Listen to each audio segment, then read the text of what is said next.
बिस्मिल्लाहिर्रहमानिर्रहीम, अस्सलाम वालेकुम। वेलकम टू माय चैनल दावत इस्लाम। मैं हूं आपका दोस्त शफकत अली ऑफिशियल। उम्मीद करता हूं कि आप सब लोग ईमान के आला दर्जे पे होंगे। सूरह तौबा के आयत नंबर 114 का तर्जुमा।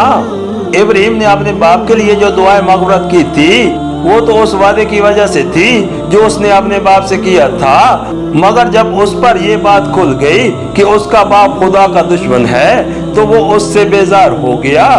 हक ये है कि इब्राहीम बड़ा रफीकुल कल्ब, खुदा तरस और बर्दबार इंसान था। सूरह तौबा आयत नंबर 112 ये इशारा है उस बात की तरफ जो अपने मुशरिक बाप से तल्लकात मुनक़ता करते हुए हजरत इब्राहीम अलैहिस्सलाम ने कही थी। सूरत मरियम आयत नंबर 47, आपको सलाम है, मैं आपके लिए अपने रब से दुआ करूंगा कि आपको माफ कर दे, वो मेरे ऊपर निहायत मेहरबान है। और सूरत मुमतना आयत नंबर 4, मैं आपके लिए माफी जरूर चाहूंगा और मेरे इख्तियार में कुछ नहीं है कि आपको अल्लाह ताला की पकड़ से बचा दूं। चुनाचे इसी वादे की बिना पर आपने अपने बाप के लिए ये दुआ मांगी थी।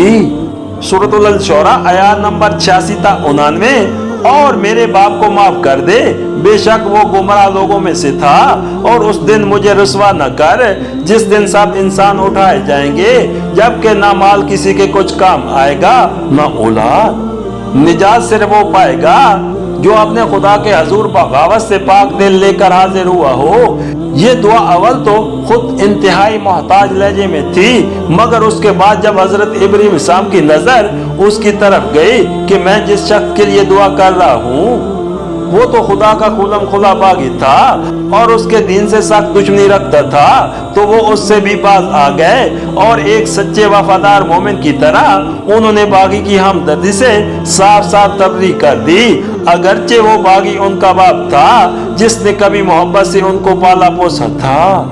सूरह तौबा आयत नंबर 113 मुतय्यन में अहवाउन और अलीमुन के अल्फाज इस्तेमाल हुए।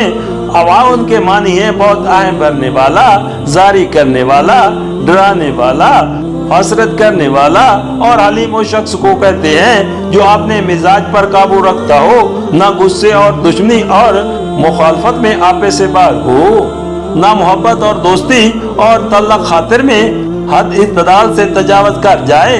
ये दोनों लफ्ज उस मकाम पर दौरे मानी दे रहे हैं। हजरत इब्राहीम ने अपने बाप के लिए दुआ मग़फ़िरत की क्योंकि वो निहायत रफीकुल क़ल्ब इंसान थे।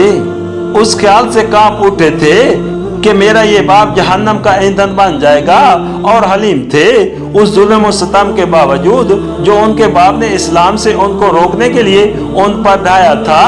उनकी जबान उसके हक में दुआही के लिए खुली। फिर उन्होंने ये देखकर कि उनका बाप खुदा का दुश्मन है तो उससे तबरी की, क्योंकि वो खुदा से डरने वाले इंसान थे और किसी की मोहब्बत में हद से तजावत करने वाले न थे।